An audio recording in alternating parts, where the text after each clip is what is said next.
cycles? Of course. It's a matter of time. The right timing is very, very important. As you would have noticed, the past three major events that has transpired here in the Philippines are mainly in the MOBA genre. There is a specific requirement for a game title to be classified as an arena passable type of event. We ran Crossfire Stars last year also in SMX. It was also a very good event. And you would see from each and every community, you would know the right time when it is actually going to be ready. We have done a lot of events last year also with mobile games. Vainglory, Clash of Clans, Clash Royale, now Mobile Legends as well. And once it reaches to a specific point when it's the right time, you're certainly going to see that on the big stage as well. Thank you very much. Very nice. Very exciting. Sir, yes. I'm Earl again. The first question can be answered by the people from ESL, and the second one can be answered by anyone from the panel. So first question is related to what Patrick has said earlier.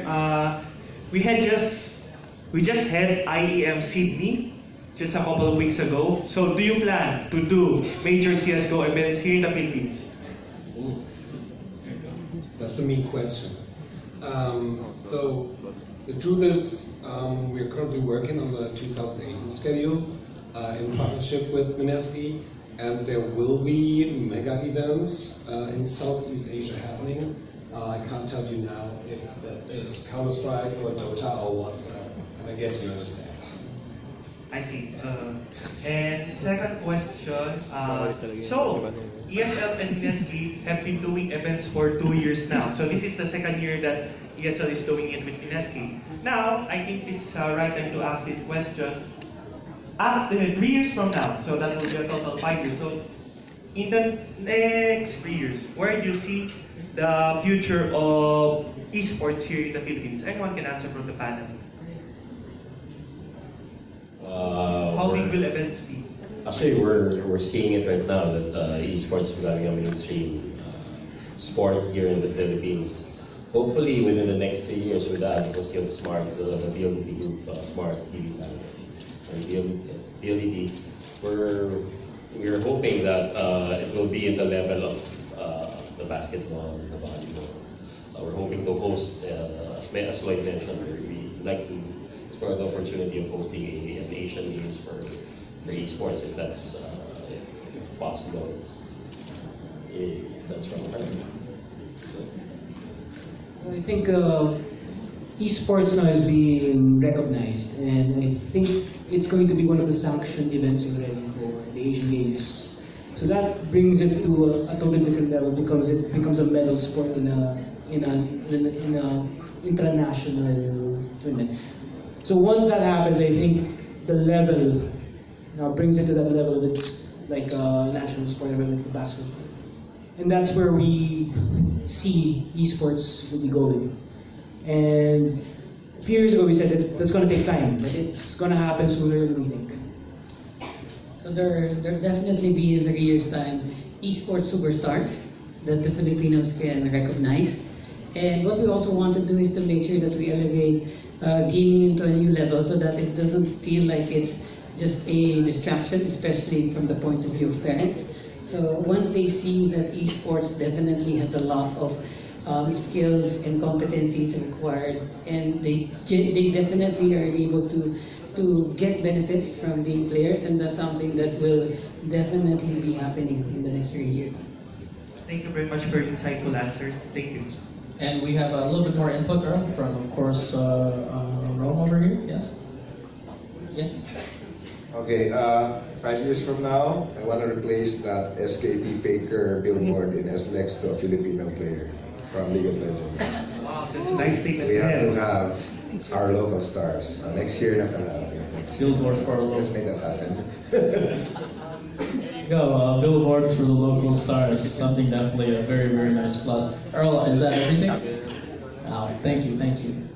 You don't need height for Dota. It's going to be bigger. It's going to be bigger. Okay.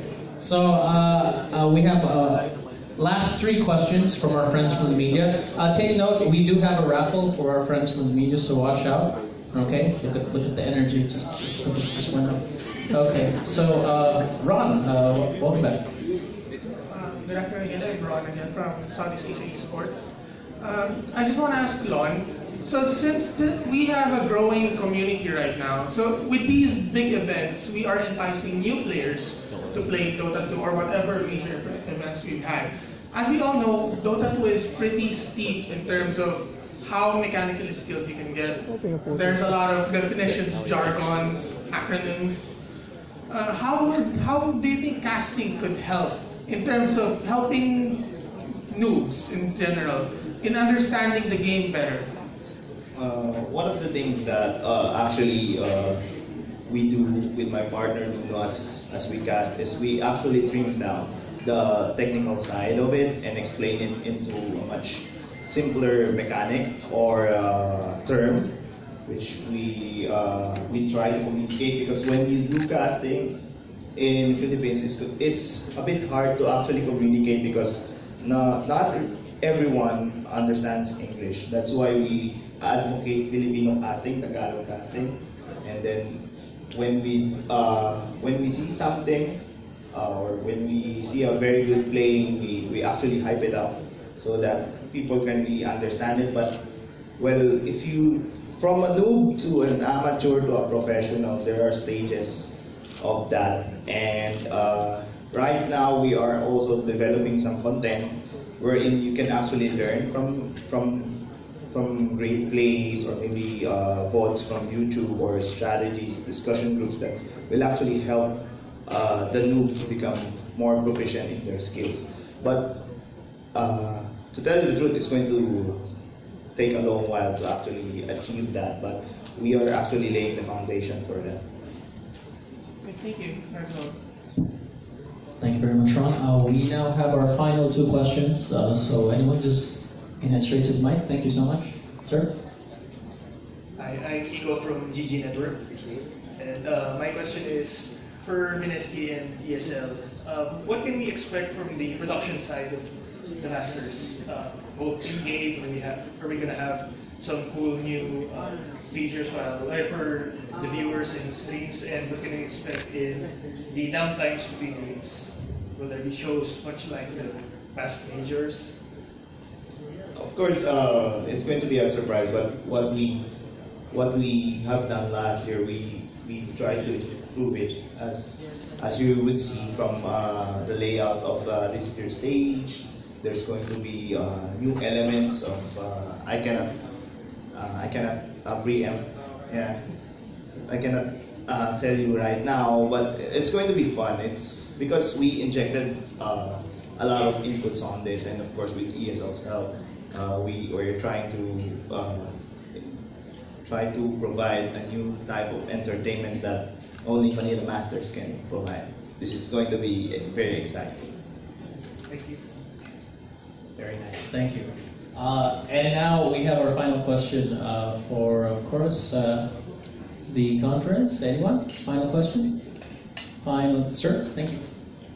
Hi, I'm Martin from We Work for Games. I just wanted to ask from Mineski and ESL, what has been the biggest challenge in organizing an event of this scale here in the Philippines as opposed to other parts of the region?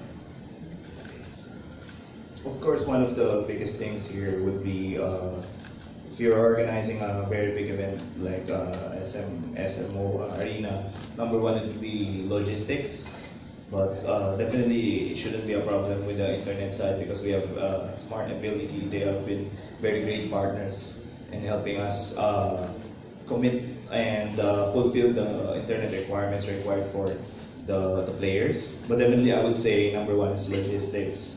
Getting the teams, getting the flights, coordinating everything, security, because some of the fans are very, when they see the players, you're my idol, can I take a picture? And you have to be very careful on that because Filipinos are passionate, but the players might be offended if they see, idol, can I take a picture? Even at the airport, we got some reports that even some of the airport staff really want to take a picture, so we have to be very careful on that, take care of the players. Currently the players are staying at Conrad, And then our English talents are staying at Okada. So it's kind of, it's a bit, oh, I'm sorry. But even though that's going to be on the public info anyway after this press con. So I'm just preempting. How we know? Anyways, for me it's going to be logistics. Logistics. How about you?